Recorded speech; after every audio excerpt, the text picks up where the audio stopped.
Hello बच्चे, class शुरू किया जाए। तो आज हम लोग पढ़ेंगे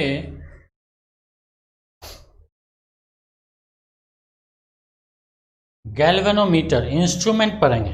ठीक है, आज हम लोग पढ़ेंगे गैल्वेनोमीटर आमीटर मेजरिंग इंस्ट्रूमेंट्स। ठीक है बच्चे, चलिए शुरू करते हैं।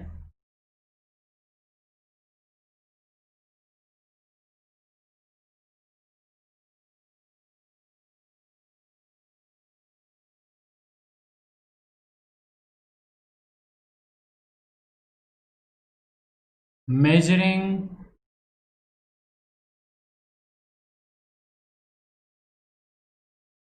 इंस्ट्रूमेंट्स, हम लोग आज ये पढ़ेंगे मेजरिंग इंस्ट्रूमेंट्स। ठीक है,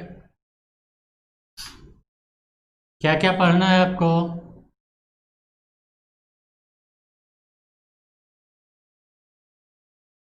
galvanometer,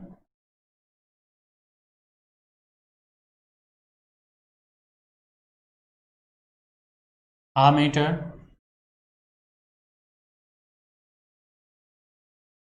volt meter,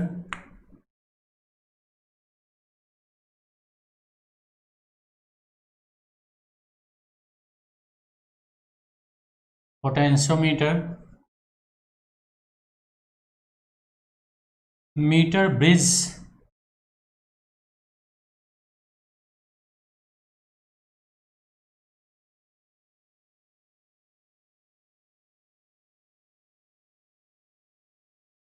and post office box. ठीक है,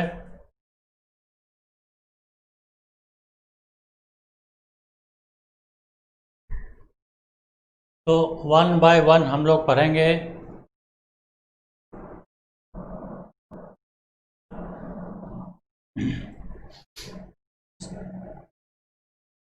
सब कुछ ठीक है? वीडियो क्लियर आ रहा है आपको?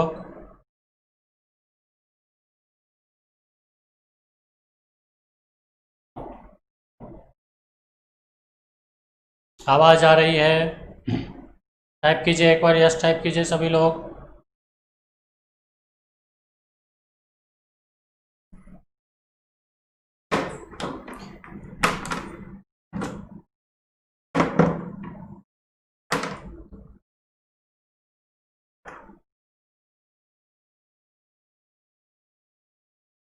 सबसे पहले हम लोग देखेंगे galvanometer.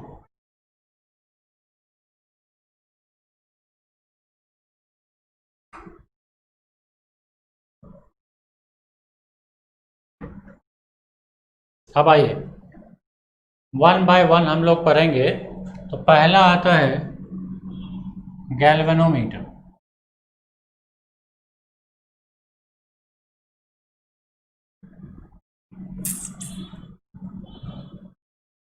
It is a very sensitive device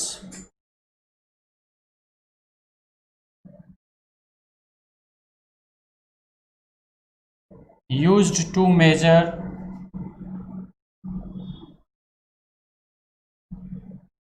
current, used to measure very small current.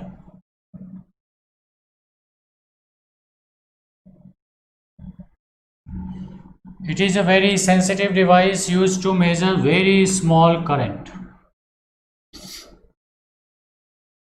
of the order of milliampere, microampere and nanoampere.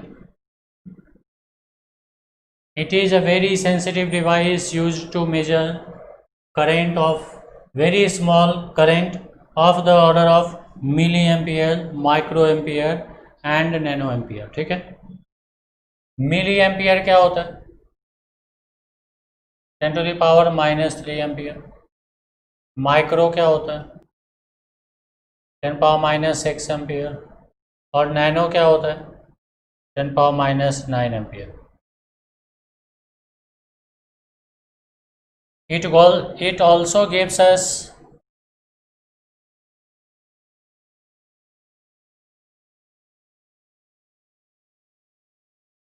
the direction of the current.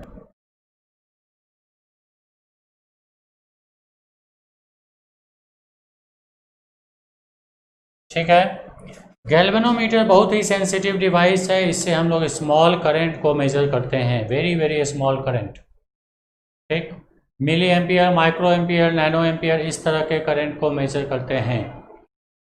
और बहुत ज़्यादा करंट डाल देंगे तो ये ख़राब हो जाएगा। ठीक है। फिर है कि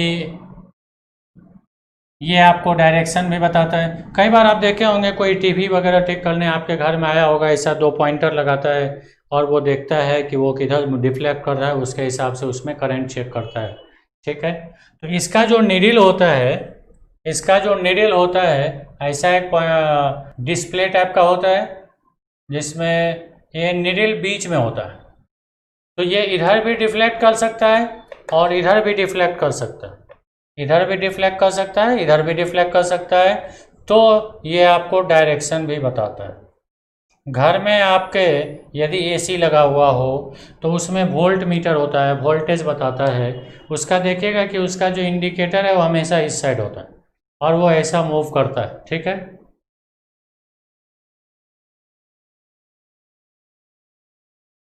ओके, शुभम यादव लिख रहे हैं कि हम यूज किए हैं, दैट्स गुड। ठीक है। तो ये डिफ्लेक्शन बताता है। ये हो गया गैल्वेनोमीटर। ठीक है। नोट तो कर नहीं रहे हैं? यस, मिटाते चलते हैं, समझते जाना है। किसी भी बच्चे को कोई डाउट होगा तो वो पूछेगा, बाद में वीडियो देख लेना है।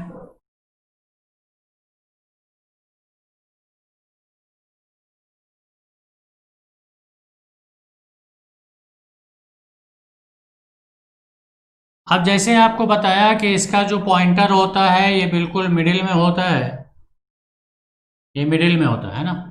तो इसमें मैक्सिमम डिफ्लेक्शन कितना हो सकता है? मैक्सिमम डिफ्लेक्शन एंगल के हिसाब से 90 डिग्री हो सकता है। यदि कोई डिस्प्ले है जिसका पॉइंटर एक साइड में है ना, जनरली इसका पॉइंटर यदि एक साइड में है कहीं यहाँ पे, तो वो मैक्सिमम डिफ्लेक्शन कितना दे सकता है? इफ पॉइंटर इज से समवेयर हियर, तो यहाँ से यदि यहाँ जाएगा तो इसमें मैक्सिमम डिफ्लेक्शन हो सकता है 180 डिग्री।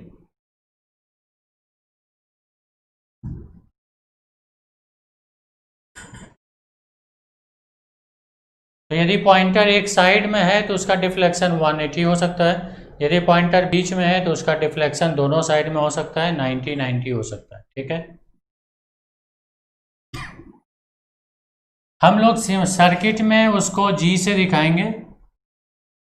ये हो गया galvanometer, this is a representation of galvanometer. Representation of galvanometer.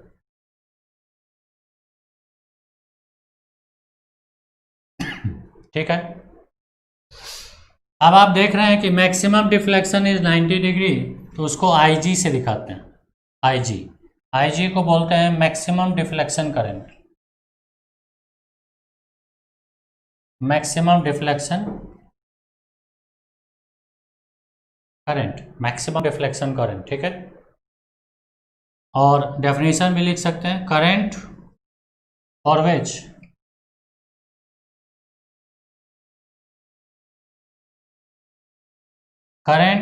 deflection in the galvanometer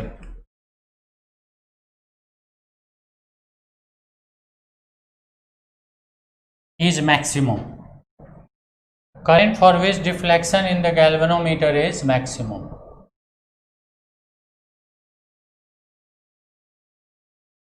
That is 90 degree. तो इसको हम लोग किससे दिखाते हैं? इसको हम लोग IG से दिखाते हैं। ठीक है।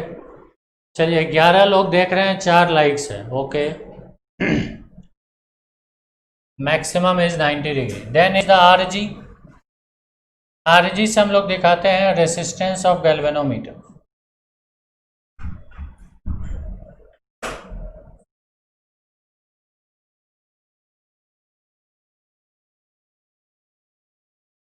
RG is the resistance of galvanometer। ठीक है। So this is the representation of galvanometer.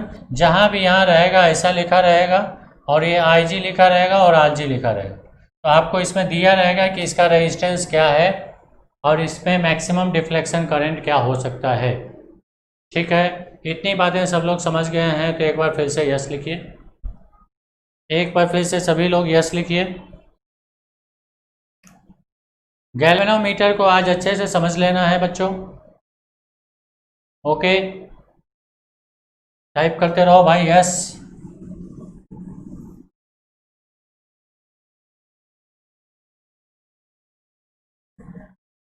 कुछ भी समझ नहीं आ रहा होगा तो आप बोलेंगे, मैं उसको रिपीट करूंगा। अब आइए थोड़ा सा इसका कंस्ट्रक्शन देखेंगे कि कैसे ये काम करता है। ठीक है, उत्कर्ष आनंद है, शुभम यादव हैं, शशि है, तरुण है, पलक है, साक्षी है, चैतन्य है, अतुल भी आ गया है, गुड। चलिए नेक्स्ट, कंस्ट्रक्शन ज्योमेट्री। तो अभी तो आप मैग्नेट पढ़े नहीं हैं, मैग्नेट नहीं पढ़े हैं तो कोई बात नहीं है, इलेक्ट्रोस्टैट से समझेंगे।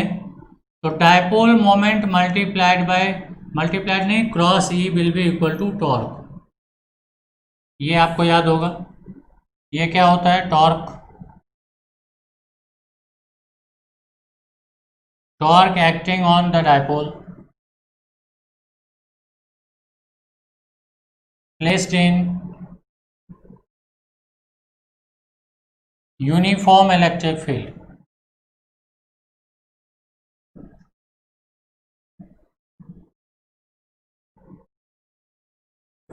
Torque acting on the dipole placed in uniform electric field. ठीक है, ई क्या होता है, डायपोल मोमेंट।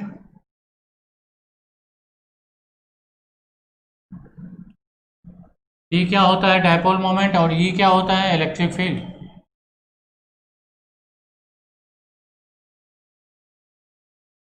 चलिए यहाँ तक सभी लोगों को समझ में आ रहा होगा। आर्यन जहाज बोलिए यस, सभी लोग यस टाइप कीजिए।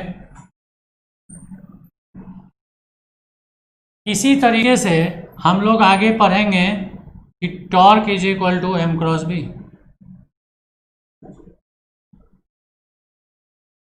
Torque is equal to M cross B. ठीक है, एम क्या होता है, एम होता है मैग्नेटिक मोमेंट,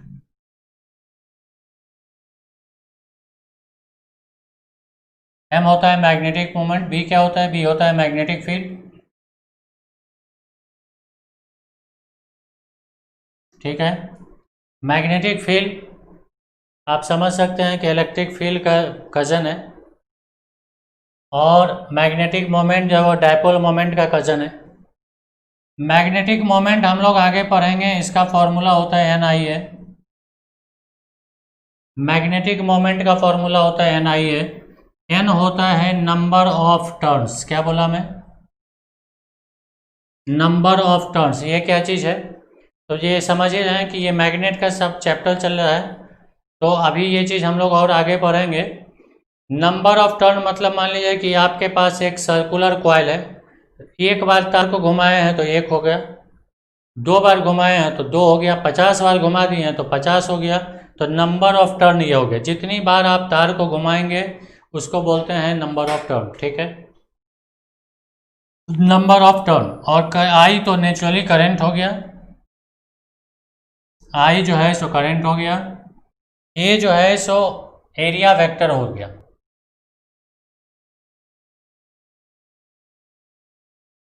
ए जो है सो एरिया वेक्टर होगा, है ना। एरिया वेक्टर होता है, आपको पता होना चाहिए, area is now vector, direction is perpendicular to the surface.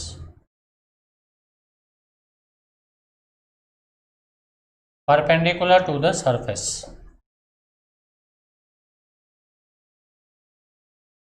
ठीक है, direction is perpendicular to the surface. तो जैसे एक दो एग्जांपल देते हैं, हालांकि जब हम लोग मैग्नेट पढ़ेंगे तो पूरा डिटेल में इसको करेंगे, बट अभी जस्ट एक आपको एग्जांपल दे रहा हूँ, है ना। बीच बीच में आप लोग को यस वगैरह लिखते रहना है, कोई डाउट है तो लिखते रहना है। ठीक है, मान लीजिए कि ऐसा करंट घूम जा रहा है इसमें, मान लीजिए ऐसा करंट जा रहा है और हमने इसमें एन टर्न रखा है, 1 2 3 4 5 N, N is the number of turn. ठीक, और ये सर्किल है जिसका रेडियस आर है। तो अब हम लोग जो मैग्नेट अपना चैप्टर होगा right hand thumb rule use करते हैं।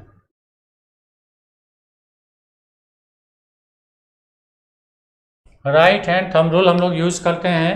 तो क्या करना है कि आपको राइट डायरेक्शन, जैसे करंट है, जिस डायरेक्शन में करंट है उस डायरेक्शन में आपको हाथ को घुमाना है। थंब किधर आ रहा है? बाहर की तरफ। थंब किधर आ रहा है? बाहर की तरफ। तो इसका बोलेंगे मैग्नेटिक मोमेंट का डायरेक्शन आउटवर्ड है। इसको ऐसे दिखाते हैं, ठीक है, इसको बोलते हैं आउटवर्ड, या इसको बोलते हैं कमिंग आउट। इसको बोलते हैं आउटवर्ड या कमिंग आउट। कैसे बताया मैं? हालांकि ये चैप्टर फिर पढ़ाई होगी तो वहाँ पे और डिटेल में करेंगे, ओके, और डिटेल में पढ़ाई बाद में करेंगे। बट अदरवाइज जो है ये ऐसा घूमेगा, जिस तरह से घूम रहा होगा उस तरह से आपको इसको घुमाना है। इसको, ये देखिए हाथ है, राइट हैंड ही हमेशा यूज करना है। ये उंगली सटी रहेगी, ये 90 डिग्री रहेगा और ऐसा ऐसा घुमाना है। तो ये जो घुमा रहे हैं ये करंट के डायरेक्शन में घुमाना है, तो थंब जो है वो डायरेक्शन बताता है। तो ये मैग्नेटिक मोमेंट का डायरेक्शन होगा आउटवर्ड। चलिए ओके, पी क्रॉस ई, एक बार फिर से पी क्रॉस ई टॉर्क होता है। Torque acting on the dipole placed in uniform magnetic field. P dipole moment होता है, ई इलेक्ट्रिक फील्ड होता है, ये आप पढ़ चुके हैं, ठीक है। Torque cross M cross B भी होता है, ये अगले चैप्टर में हम लोग पढ़ेंगे। M is equal to magnetic moment, B is magnetic field, M is N I A, N is the number of turns, I is the current, A is the area vector, direction is perpendicular to the surface, है ना। जिस direction में ये घूमेगा उस direction में उसका लिखना है और डायरेक्शन आउटवर्ड हो जाएगा। इस पे और भी अभी कुछ कुछ एग्जांपल आपको मैं बताता हूँ, फिर आपको समझ में आएगा। हालांकि ये अगला चैप्टर है जिसमें हम लोग मैग्नेट में पढ़ेंगे। बीच बीच में सभी लोग यस लिखते रहेंगे, कोई भी डाउट होगा तो वो पूछेंगे। और आपको कई बार मैं बता दिया हूँ कि क्लास लाइव ही आपको अटेंड करना है यदि आप चाहते हैं कि आपको कुछ फ़ायदा हो, और नहीं तो वीडियो आप यदि देखेंगे बाद में रिकॉर्डेड, हाँ उसको नोट करने के लिए देख सकते हैं। कुछ यदि समझ नहीं आया हो तो देख सकते हैं, क्योंकि जो चीज़ आप लाइव देखें हैं और यदि नहीं समझ में आया है तो उसको देखेंगे तो ही वो आपको ज़्यादा अच्छे से समझ में आएगा। बट अदरवाइज़ यदि मूवी टाइप से देखेंगे तो फिर फ़ायदा नहीं होगा। ये बताना मेरा काम है, बाकी आप जान सकते हैं, ठीक है। तो चलिए कुछ कुछ एग्जाम्पल देखते हैं। हालांकि आगे तो हम लोग और भी पढ़ेंगे इसको डिटेल में। तो यदि आपको ऐसे करंट जा रहा है, इसका जो मैग्नेटिक मोमेंट हम लोग लिखेंगे वो लिखेंगे N I pi R square, बाहर की तरफ। बताइए ये डायरेक्शन के साथ सब लोगों को समझ में आ गया क्या? डायरेक्शन और वैल्यू के साथ यदि सबको समझ में आ गया है तो सब लोग एक बार यस टाइप करेंगे।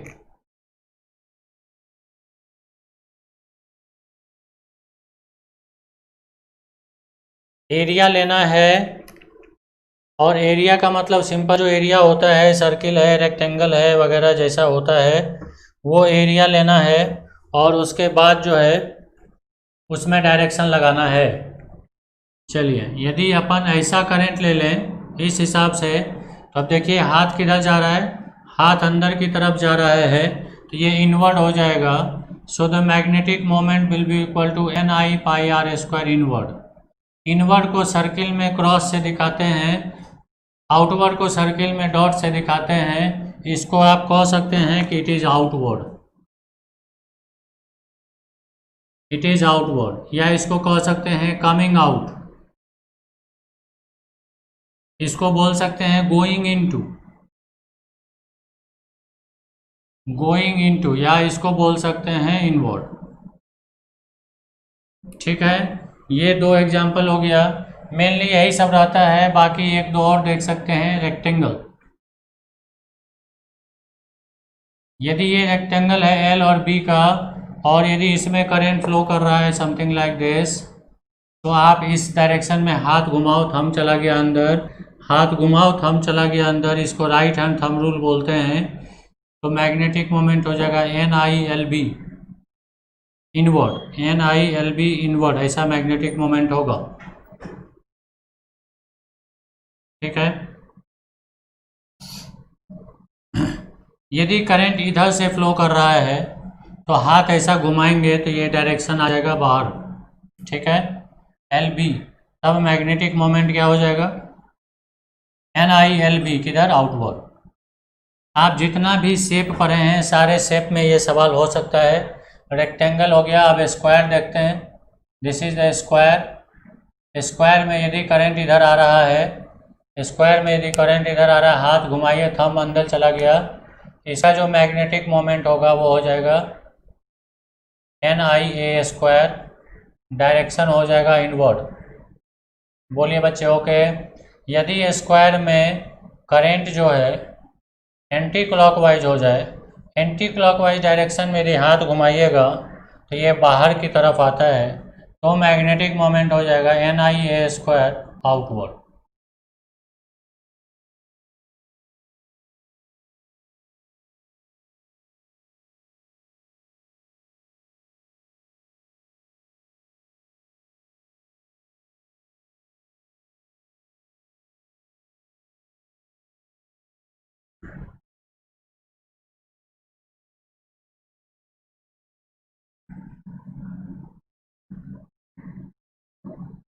इसका डायरेक्शन होगा आउटवर्ड, यस, इसका डायरेक्शन होगा आउटवर्ड। सभी बच्चा समझ रहा है जी, बोलो यस, एक बार टाइप करो सभी लोग। 14 लोग देख रहे हैं और लाइक जो है वो 8 है, बताइए। अब ये सब बोलने की ज़रूरत नहीं होनी चाहिए, है ना। देखिए आपको बता दें कि ये सब करने से होगा क्या, क्यों मैं बोल रहा हूँ, मैं भी धीरे धीरे सीख रहा हूँ। एक्चुअली जितने लाइक्स होते हैं, तो फिर जब कोई बच्चा यूट्यूब पे उसको सर्च करता है तो लाइक्स के हिसाब से वो वीडियो ऊपर आता है। जिसमें लाइक्स ज़्यादा होंगे उसको वो वीडियो ऊपर डिस्प्ले होगा, तो उससे क्या होगा कि ज़्यादा बच्चे के पास ये पहुँचेगा, बस ये बात है। समझ गए सभी लोग। इसीलिए जितने भी लोग देख रहे हैं उत्कर्ष आनंद, सभी लोग लाइक कीजिए इसको। 14 लोग अभी देख रहे हैं। मान लीजिए ये इक्विलैटरल ट्रायंगल है, और देखिए अब ये YouTube पे जा रहा है ना, तो मैं इसको एज डिटेल एज पॉसिबल मैं पढ़ा रहा हूँ, एक एक चीज़ इन डिटेल। इतना क्लास में नहीं बताता हूँ, क्योंकि अब ये जो है मैं अपने लिए एक तैयार कर रहा हूँ कि ताकि YouTube पे सब कुछ रहेगा। पूरी दुनिया, इंडिया कम से कम देखेगी कि यस यहाँ पढ़ाई हो रहा है। हाँ ठीक है, इस लेवल का आपको मैंने भी बहुत सारे वीडियो देखे हैं ऑनलाइन, बहुत सारे वीडियो देखे हैं। तो IIT लेवल का जो पढ़ाई है वो अभी तक मुझे नहीं लगता है कि कहीं कोई करा रहा है YouTube पे। तो अब आपको यहाँ पे देखिए, लोगों को बताइए कि क्या क्या हो रहा है, ठीक है। और जो भी डाउट, दूसरी बात कि जो भी डाउट होगा उसको यहीं एकदम क्लियर करेंगे। चलिए, इक्विलैटरल ट्रायंगल है, कैसा है इक्विलैटरल, इक्विलैटरल ट्रायंगल है। इक्विलैटरल ट्रायंगल का आपको एरिया पता होना चाहिए। यदि करंट ऐसा घूम रहा है, हाथ घुमाइए अंदर चला गया, तो मैग्नेटिक मोमेंट इसका क्या हो जाएगा, NI एरिया, एरिया याद है आपको, ये √3/4 A स्क्वायर इनवर्ड हो जाएगा, √3/4 A स्क्वायर इनवर्ड। नेक्स्ट आ जाइए, जितने भी तरह के शेप हैं सब में हो सकता है, सब में हो सकता है, ठीक है। ये ऐसा हो गया, इसका मैग्नेटिक मोमेंट क्या लिखेंगे, बोलो बच्चे, NI√3/4 A स्क्वायर, किधर, बाहर की तरफ, बोलो बच्चे ओके। तो हम लोग सर्किल कवर कर लिए, सर्किल कवर कर लिए हैं, उसके बाद रेक्टेंगल हो गया, स्क्वायर हो गया, इक्विलैटरल ट्रायंगल हो गया। चलिए और आगे बढ़ते हैं, सबको समझ में आ रहा है जी, सभी लोग समझ रहे हैं, आउटवर्ड इनवर्ड यस, ऐसे ही सब लोग लिखते रहोगे।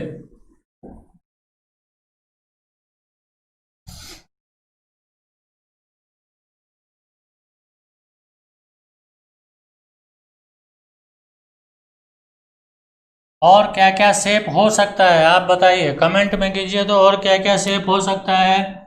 आइसोसेलेस ट्रायंगल ले रहे हैं, आइसोसेलेस ट्रायंगल, बेस B है और हाइट H है, बेस B है और हाइट H है, और करंट ऐसा जा रहा है, ठीक है। नंबर ऑफ टर्न सब में N लेके चल रहे हैं, मैग्नेटिक मोमेंट हो जाएगा NI ½ × B × H, इधर इनवर्ड, ये मैग्नेटिक मोमेंट हो गया। NI half BH inward.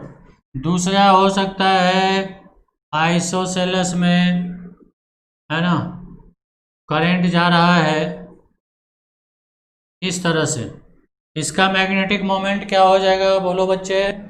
इसका मैग्नेटिक मोमेंट हो जाएगा, इसका मैग्नेटिक मोमेंट हो जाएगा NIBH/2, किधर, आउटवर्ड, आउटवर्ड हो जाएगा, ठीक है।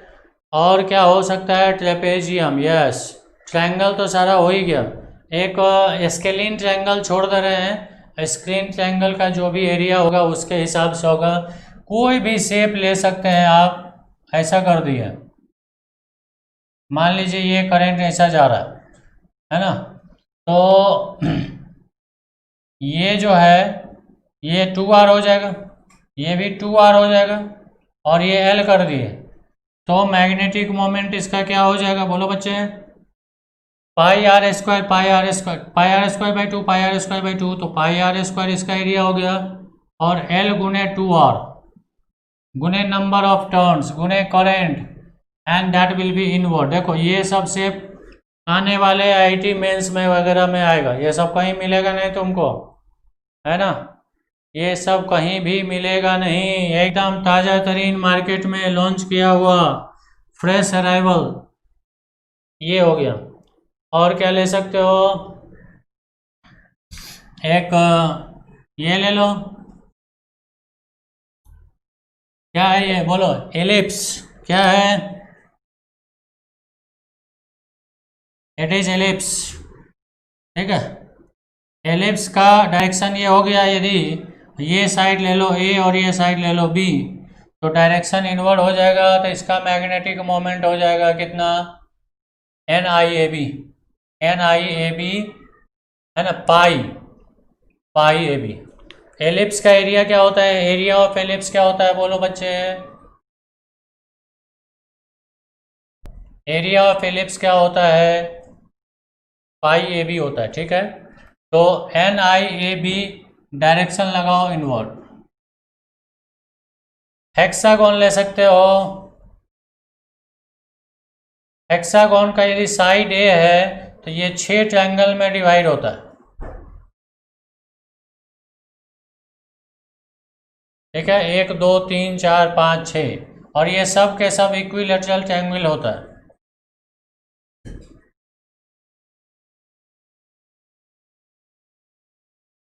रेगुलर हेक्सागोन क्या हो जाएगा? मैग्नेटिक मोमेंट, किसी एक डायरेक्शन में करंट ले लो, किसी एक डायरेक्शन में इनवर्ड हो गया, 6 टाइम √3/4A² NI इनवर्ड। बोलो यहाँ तक समझ में आया? और कोई शेप? पाई R1 R2, यस करेक्ट है। क्वाड्रिलेटरल का एरिया ले सकते हो, बेस गुने हाइट, है ना, क्वाड्रिलेटरल का एरिया ले सकते हो। पैरेललोग्राम ले लेते हैं, पैरेललोग्राम, पैरेललोग्राम का हाइट हो गया H, बेस हो गया B, हाफ गुने B गुने H। चलिए, सो इनवर्ड हो जाएगा, मैग्नेटिक मोमेंट क्या लिखोगे? NIBH inward. बताइए सभी बच्चे समझ रहे हैं क्या? सभी बच्चे को मैग्नेटिक मोमेंट कांस्टेंट वाला समझ में आ गया क्या? अब हम लोग इसका फिर से रिवीजन भी करेंगे।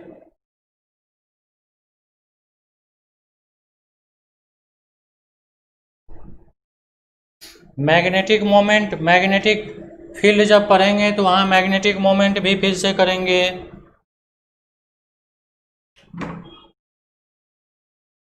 चलिए यहाँ तक सभी लोग समझ गए हैं? यस, ओ बच्चे लिखो भाई यस।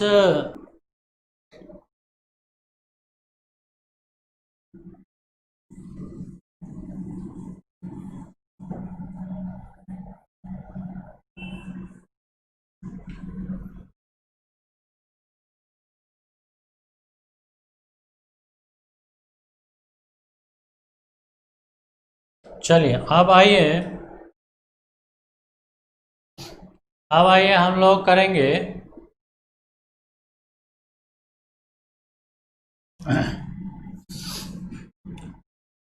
टॉर्क बराबर एम क्रॉस बी। ठीक है, अब देखिए इसका कंस्ट्रक्शन कैसा है वो समझेंगे, कंस्ट्रक्शन समझेंगे इसको।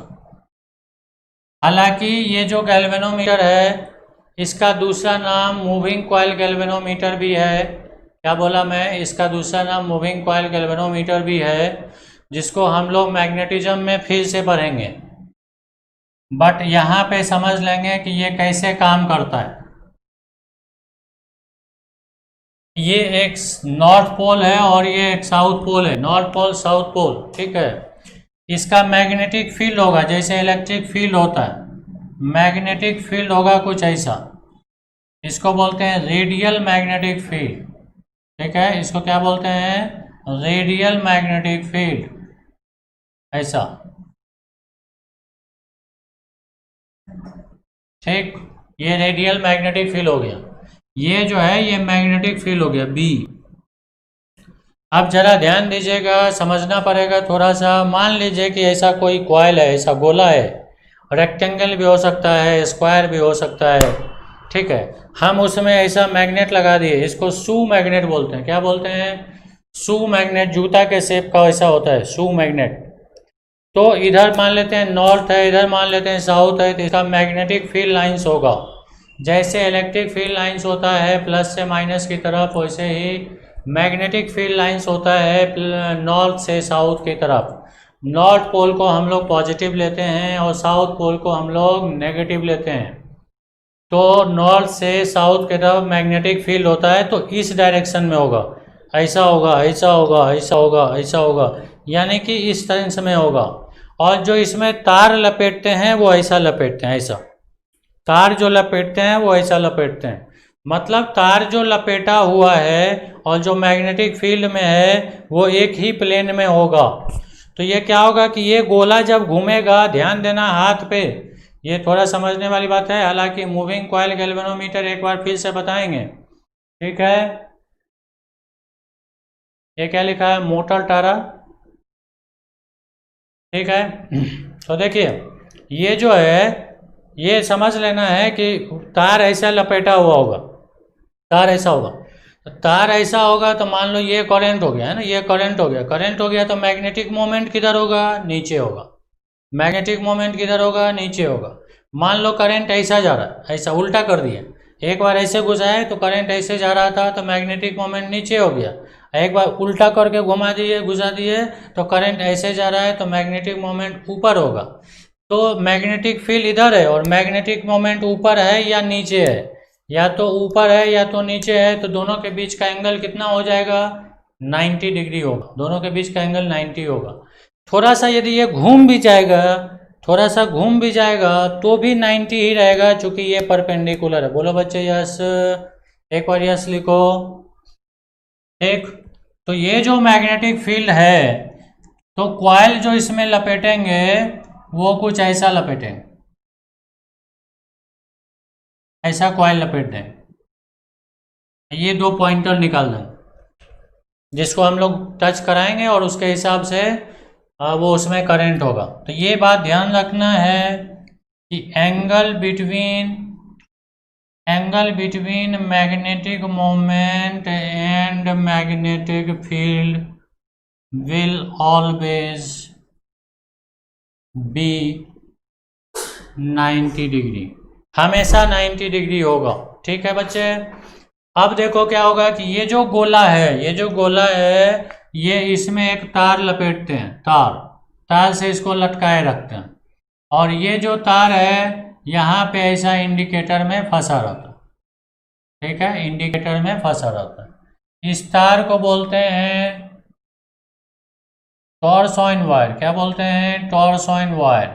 इसका एक कांस्टेंट होता है, आपको बताए हैं, पाई एटा आर पावर 4/12। टॉरसॉइन कांस्टेंट का वैल्यू होता है C बराबर पाई एटा आर पावर 4/12। पाई का वैल्यू आपको पता है 3.14 होता है। एटा क्या है? यहाँ पे एटा है कोफिशिएंट ऑफ रिजिडिटी। आर क्या है? Cross sectional radius. Cross sectional radius, L क्या है आपका लेंथ, ठीक है। अब ज़रा ध्यान देना बच्चे कि इसमें आप एक तार लगाए हुए हैं, ऐसे एक तार लगाए हुए हैं, ये झुका हुआ है।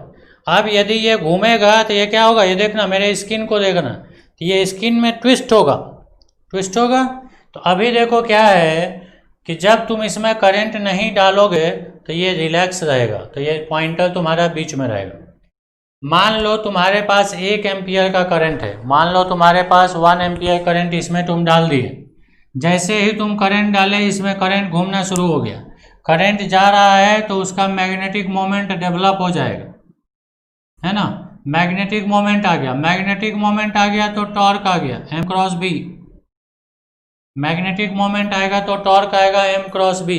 अब जैसे ही टॉर्क लगा तो ये क्या होगा, गोला, ये गोला घूमेगा, ये गोला घूमेगा तो इस वायर में ट्विस्ट होगा, इस वायर में क्या होगा, ट्विस्ट होगा। इस ट्विस्ट के कारण ये नीडल इधर जाएगा, या तो इधर जाएगा या तो इधर जाएगा। ये ट्विस्ट के कारण यदि तुम याद करो कोई घर में खिलौना वगैरह होगा, यहाँ से एक रस्सी बांध दें, यहाँ से रस्सी बांध दें, इसको घुमा दें, तब क्या होगा, ये धीरे धीरे इधर घूमेगा। यानी कि ये जो रस्सी ऐसा ट्विस्ट हो गया है वो इसको खोलना चाहेगा उल्टे डायरेक्शन में, ठीक है, उल्टे डायरेक्शन में उसको खोलना चाहेगा, तो उसके कारण भी एक टॉर्क लगेगा, टॉर्क ड्यू टू ट्विस्ट।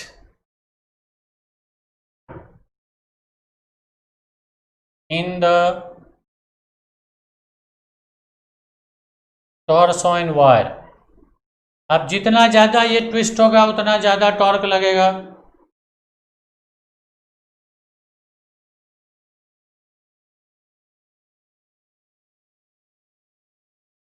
ठीक है। जितना ज्यादा तो ट्विस्ट होगा उतना ज्यादा उस पर टॉर्क लगेगा। तो torque will be proportional to theta, जहां थीटा क्या है, angle of twist, theta is angle of twist. और torque will be equal to C theta, जहां सी क्या है, torsion constant. Torque is C theta, ठीक है। और इक्विलिब्रियम में दोनों टॉर्क, ये कब तक घूमता रहेगा, ये घुमाएगा, ये इसको रोकेगा, ये घुमाएगा, ये रोकेगा, जहां दोनों बराबर हो जाएगा वहां जाके वो रुक जाएगा, उसको बोलेंगे इक्विलिब्रियम पोजीशन। क्या बोलेंगे, इक्विलिब्रियम पोजीशन। तो इक्विलिब्रियम में दोनों टॉर्क बराबर हो जाएगा,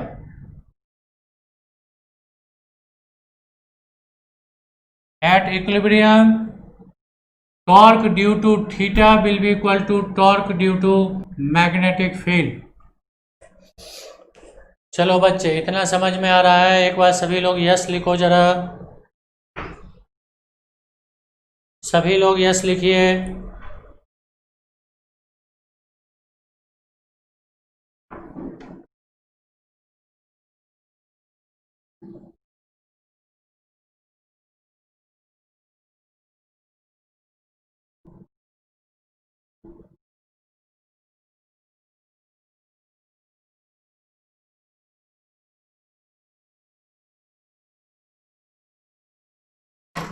सभी लोग यस फटाफट लिखिए, ताकि पता चले कि आपको समझ में आ रहा है, कंस्ट्रक्शन समझ में आ गया, that is very very important.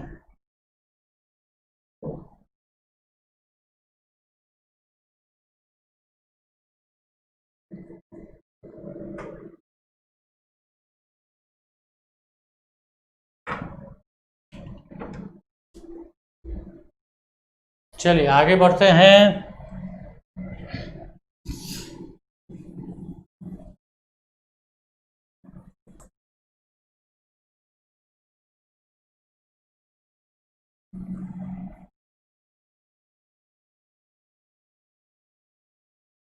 अब आपको बताया है कि वो at equilibrium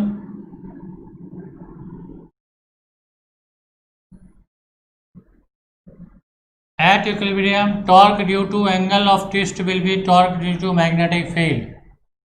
C theta will be equal to M B sine 90, M B sine 90। बोलो बच्चे यस सर, कल का क्लास से नोट भी करेंगे, ऐसे समझ नहीं आता अच्छे से। हाँ कभी कभी।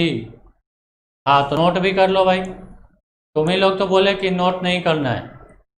कौन बोला था नोट नहीं करना है? किसका वीडियो फंस भी रहा है क्या? किसी का वीडियो फंस भी रहा है क्या?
अभी कैसा चल रहा है?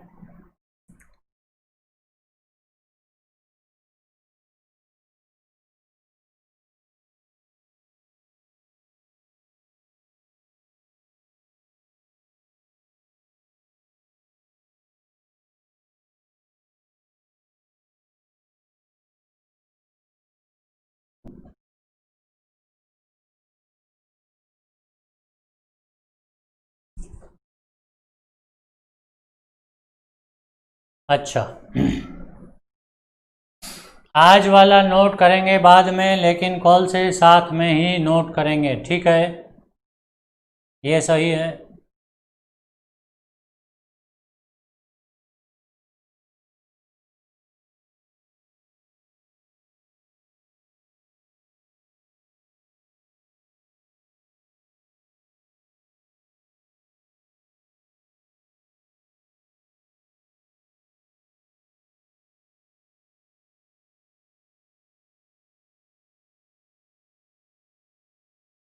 चलिए okay. C theta is equal to M B sine 90। C theta is M B sine 90। अब आइए कि C theta is equal to M, M क्या हो गया? N I A into B sine 90 is 1। तो what is I? C by N A B गुने theta.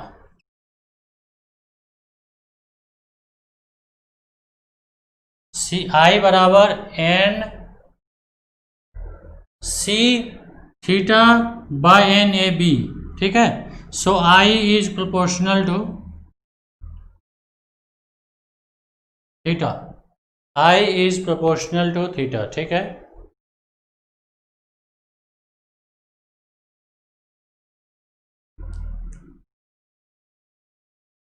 I is proportional to theta. अब देखिए कि प्रोपोर्शनल थीटा हो गया। अब क्या करना है कि मान लीजिए कि आप 1 एम्पियर करंट डालें,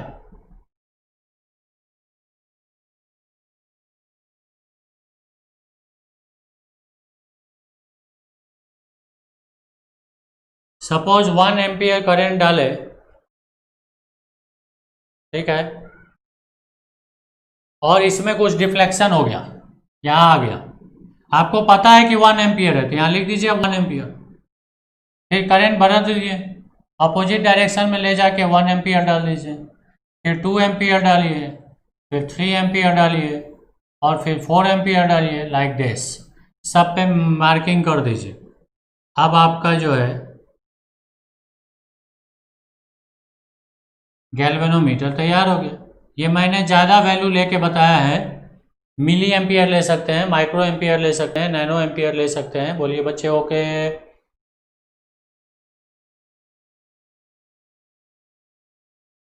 अब नहीं फंस रहा होगा, अभी भी फंस रहा है क्या?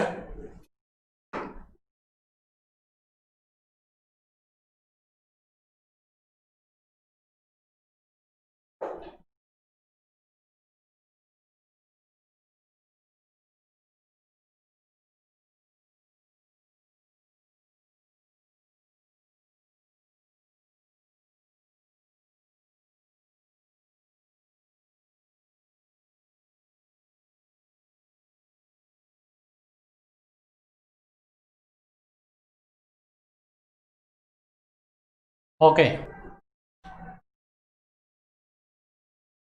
तो अब आ जाइए कि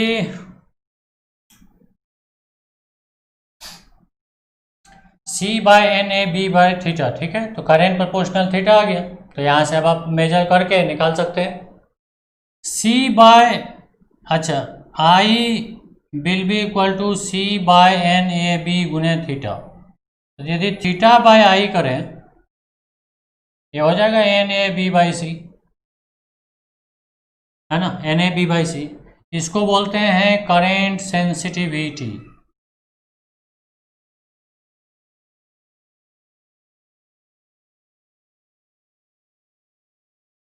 इसको क्या बोलते हैं? Current sensitivity. इसको बोलते हैं करेंट सेंसिटिविटी, ठीक है। डिफ्लेक्शन पर यूनिट करंट,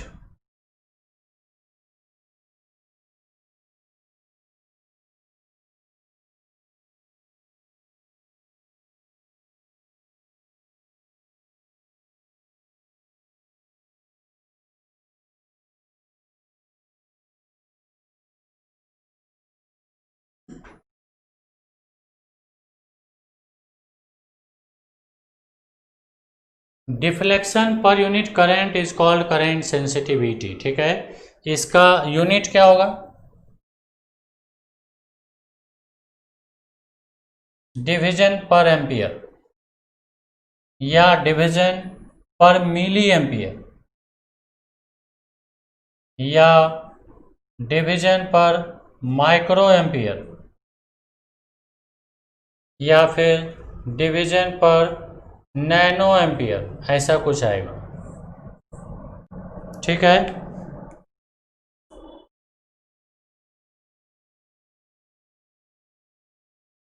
चलिए, अभी सब कुछ सही चल रहा है।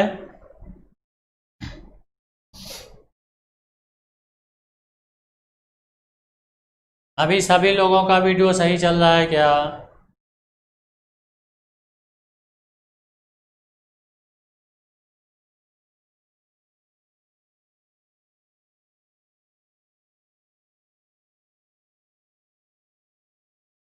चलिए, इतनी बातें समझ गए हैं सभी लोग? इतनी बातें सभी लोग समझ गए हैं?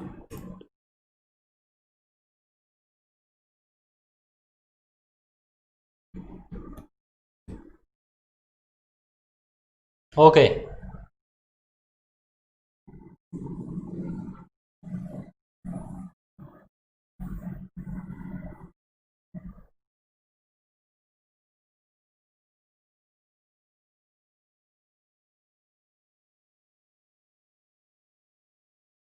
अब आइए conversion of galvanometer into ammeter. पहले आमीटर के सवाल करेंगे, फिर गैल्वेनोमीटर बाद में करेंगे।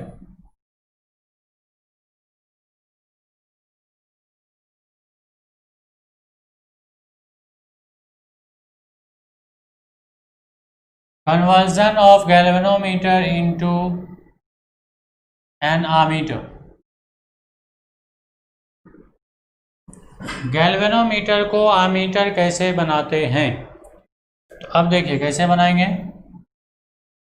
ये हो गया आपका गैल्वेनोमीटर, इसमें करंट मैक्सिमम जा सकता है IG, और इसका रेजिस्टेंस होगा कुछ RG। आप, ये बहुत छोटा करंट होता है, मिली एम्पियर के रेट का होता है, ठीक है। Milli ampere current micro ampere, nano ampere के रेट का होता है। तो आप यदि ज़्यादा करंट मेजर करना चाहते हैं तो आपको क्या करना होगा, इसको साइड में एक रास्ता देना होगा। नेचुरली उसका कुछ रेजिस्टेंस होगा, उसको बोलते हैं शंट। तो आप करंट लिए आई, इसमें से मैक्सिमम करंट आई जी जा सकता है, तो बचा हुआ करंट इधर से जाएगा आई माइनस आई जी, और फिर इधर से क्या जाएगा आई जी। इस चीज को, ये जो पूरा डिवाइस हो गया, इस पूरे डिवाइस को क्या बोलेंगे, इसको बोलेंगे ammeter. So a galvanometer having a small resistance in parallel is called। Ankit Yadav आ गए हैं। अंकित, क्या हाल चाल है? अंकित, आप वही हैं? ठीक है, इसको बोलेंगे ammeter. So galvanometer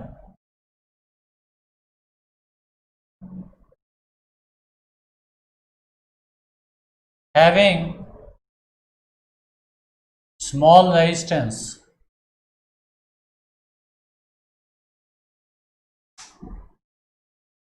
in parallel is called ammeter।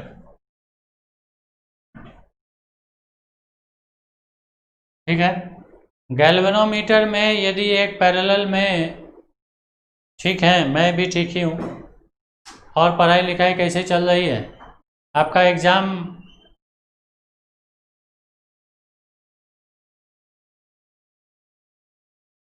Physics में 20 क्वेश्चन हुए हैं, तो बहुत अच्छा है। 20 में 25 में 20 कर दिया आप, तो बहुत अच्छा है, very good.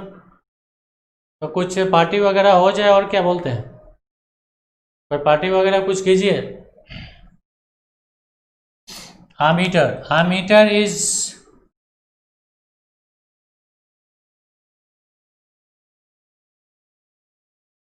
it is a device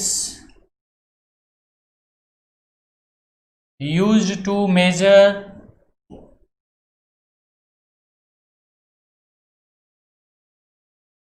current of higher order।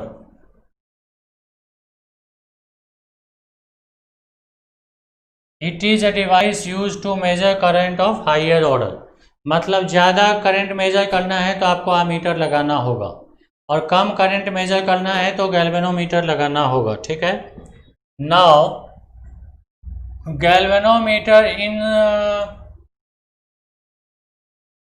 Parallel with A small current is called ammeter. ये हो गया आमीटर। अब आमीटर को ऐसे लिखेंगे, और इसका कुछ रेजिस्टेंस होगा आर ए।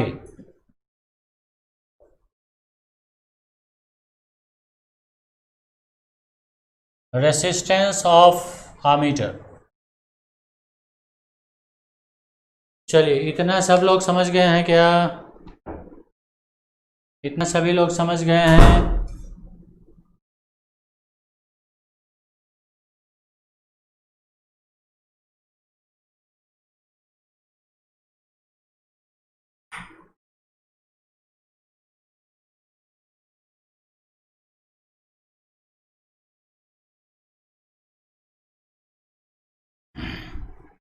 ठीक है, मैं अपना पता दे दूंगा।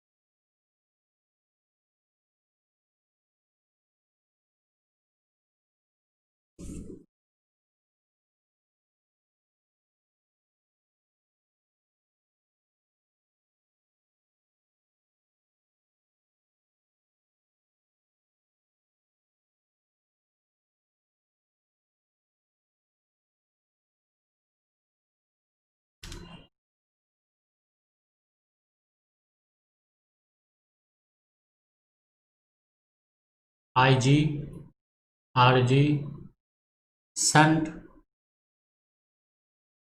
ये हो गया अमीटर। ठीक है, थोड़ा सा अब इसमें फॉर्मूला एक बनाएंगे,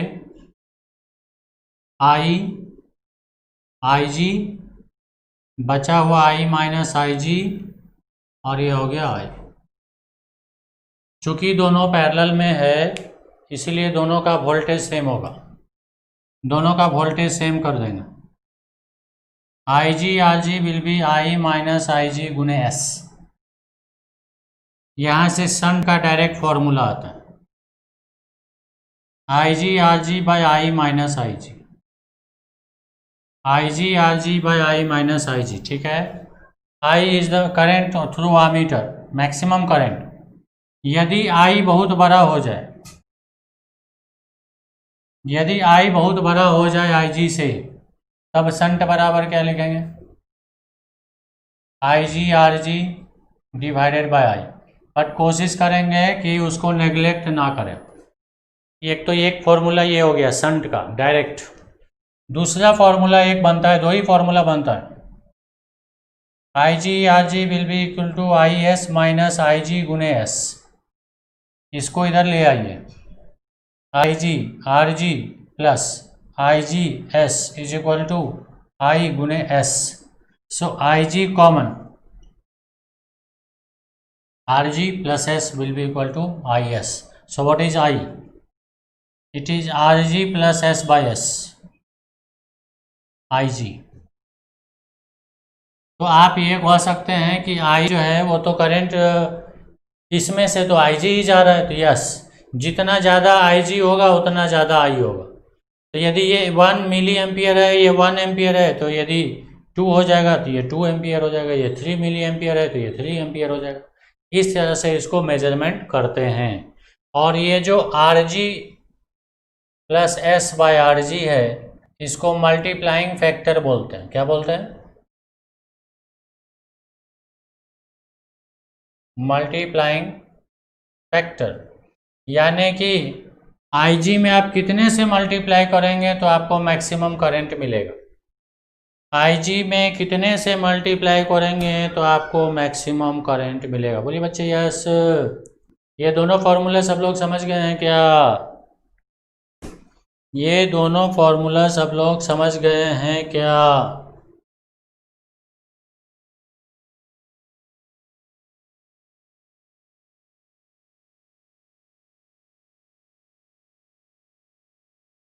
चलिए फॉर्मूला को लिख भी लेना है, फॉर्मूला लिख लीजिए। अब सवाल तो बनाना होगा, सवाल नहीं बनाएंगे तो फिर कैसे काम चलेगा, है ना। अब हम लोग सवाल बनाएंगे। सभी लोग कॉपी कलम फॉर्मूला लिख लीजिए, नहीं तो पीछे करके देखिएगा। लाइव क्लास का तो मतलब यही हुआ ना कि साथ ही साथ सब सवाल वगैरह बनाना।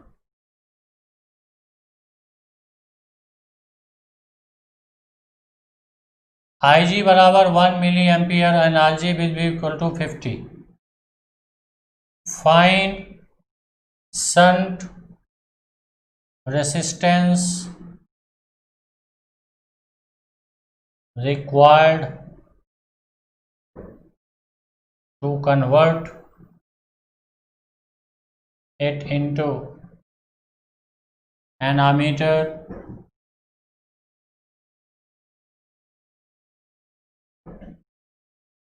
which can measure up to 1 ampere. चलिए इसको बना के जरा बताइए तो।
क्या आ गया पहले का आंसर? 0.05। 0.05 साक्षी का आ रहा है, आर्यन का आ रहा है।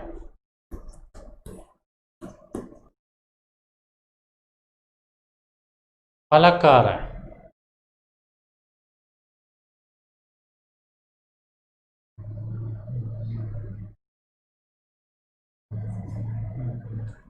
चलिए, ये सब तो डायरेक्ट फॉर्मूला बेस्ड सवाल है। एस IG RG 1/1000 गुने 50 बाय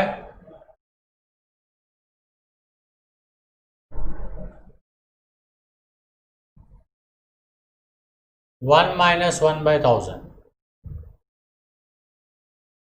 ठीक है, 50/1000 by 999/1000। So the answer will be 50/999 Om.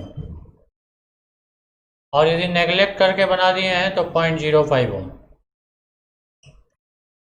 Neglect करके बनाएंगे 0.05 ओम, और नहीं तो 50/999 ओम। सेकेंड का आंसर क्या आ रहा है? 20/199 सेकेंड का आंसर। सभी लोग बनाइए भाई।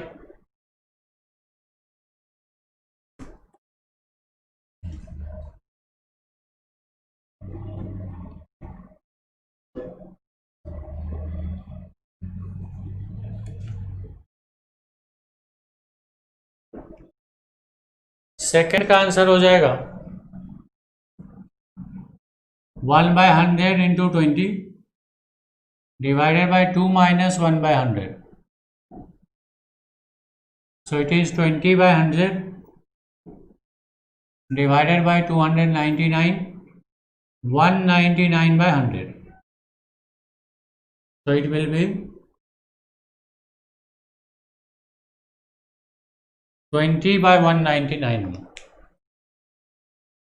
बोलिए ओके। बोलिए बच्चे ओके। बोलिए बच्चे ओके। ओके, सब लोगों को समझ में आ रहा है? यस।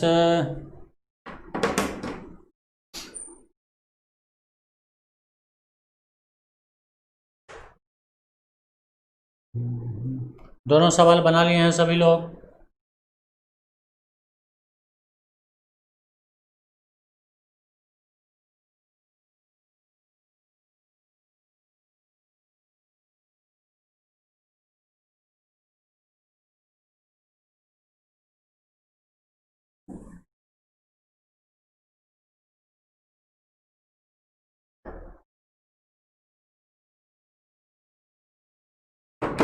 ओके, अब आइए।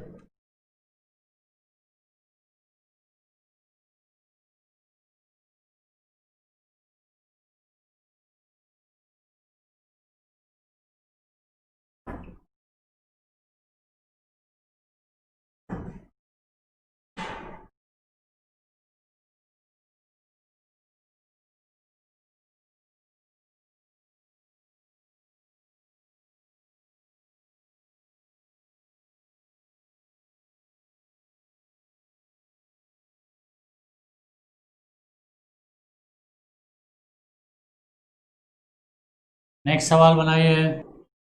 हर पे हम लोग दो दो सवाल करेंगे। 0.01 ampere RG is 50 ohm. It is centered by 2 ohm. Find maximum current it can measure.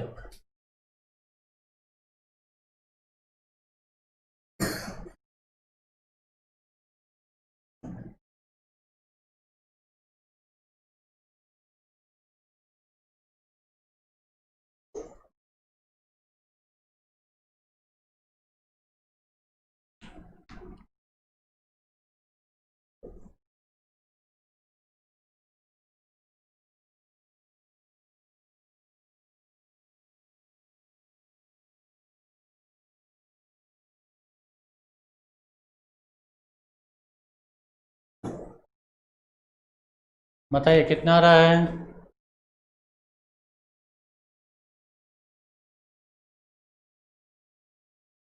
ये क्या बना दिया? बम बना दिया है क्या? फर्स्ट का क्या आंसर आ गया बच्चों?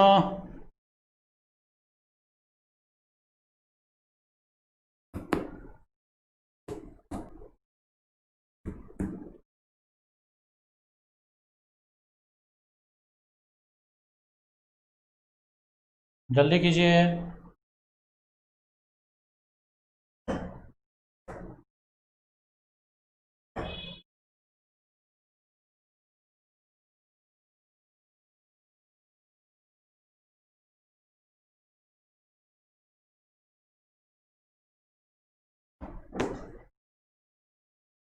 फर्स्ट का आंसर क्या आ रहा है?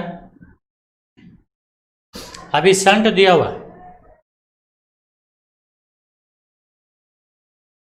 I G R G by I minus I G, तो हमको आई चाहिए। 1/100, 50, 2, so I minus 0.01 is 1/4, so I will be equal to 0.01 plus 0.25, so the correct answer will be 0.26.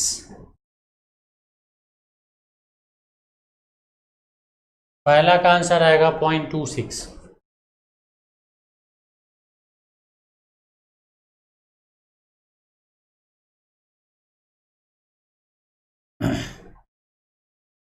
क्या निकाल रहा है भाई?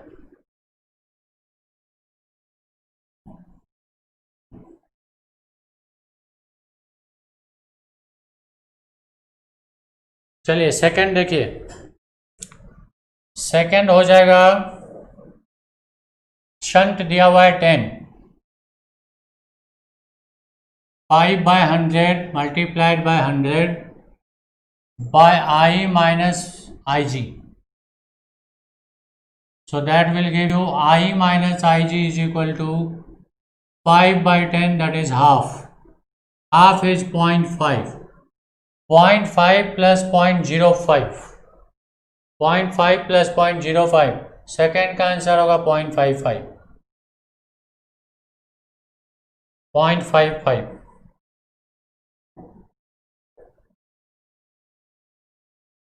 सेकेंड का ये आंसर होगा। करेंट क्या होगा ये पूछा जा रहा है, बोलो बच्चे यस, ओके।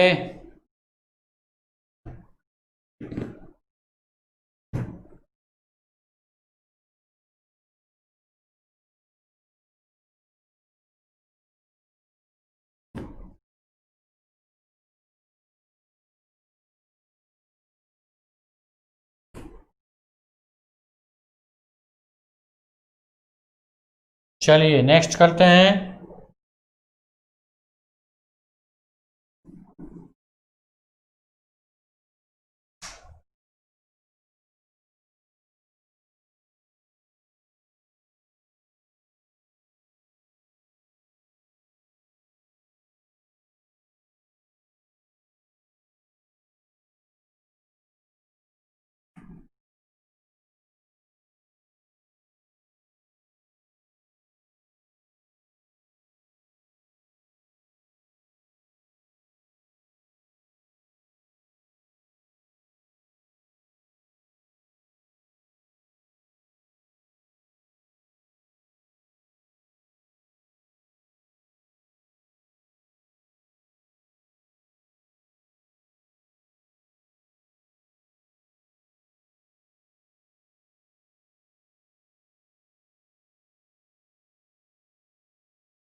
कुछ इस तरह का सवाल भी रहता है।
Find resistance of the galvanometer. क्या आंसर आ रहा है?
देखिए कैसे बनाएंगे इसको। लेट पहला बना रहे हैं, 1 डिवीजन बराबर के एम्पियर। मान लिया जब गैल्वेनोमीटर में कोई शंटिंग नहीं था तो करंट जा रहा था 50 डिवीजन मतलब 50 के। जब इसमें आप शंटिंग कर दिए 5 ओम का, इसमें करंट जा रहा है 20 के। इसका मतलब हुआ कि बाकी का 30 के कहाँ से जा रहा है? ये 5 ओम से जा रहा है। बाकी का 30 के कहाँ से जा रहा है? 5 के से जा रहा है। और अब दोनों का पैरेलल कॉम्बिनेशन लगा दीजिए। 20 के गुने R G will be equal to 30 के गुने 5। यहाँ से कट कर दीजिए, के से के, 10 से 10, तो आर जी आ गया कितना? 15/2 ओम। 15/2 ओम। इस तरह से बनाते हैं। 1 डिवीजन बराबर के एम्पियर, कुछ भी मान लेंगे। 50 डिवीजन से 20 डिवीजन हो गया। इसका मतलब है कि बाकी का जो 30 के करंट था वो 5 ओम से चला गया है। इधर से 20, इधर से 30, दोनों पैरेलल है, दोनों का वोल्टेज सेम कर दीजिए तो यहाँ से आंसर आ जाएगा। 15/2 इज द करेक्ट आंसर। ठीक है, सेकेंड बनाओ बच्चे। सेकेंड बनाइए।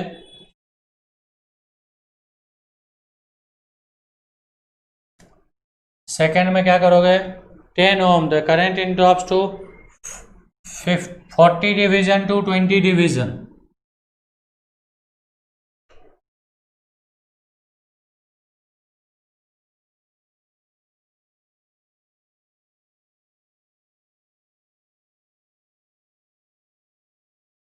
फोर्टी डिवीजन टू 20 डिवीजन, आधा करंट हो गया इसमें। कितना था? 10। 20 के, 20 के, इधर से आ रहा था 40 के। इसका मतलब है कि दोनों का रेजिस्टेंस बराबर है।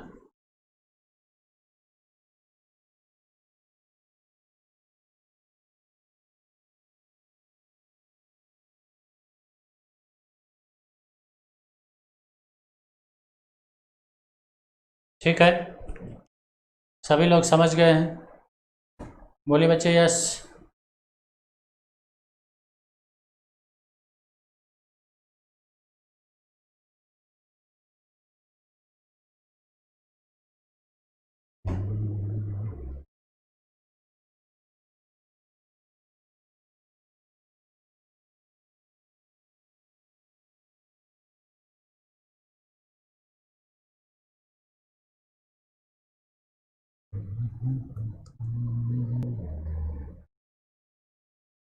ठीक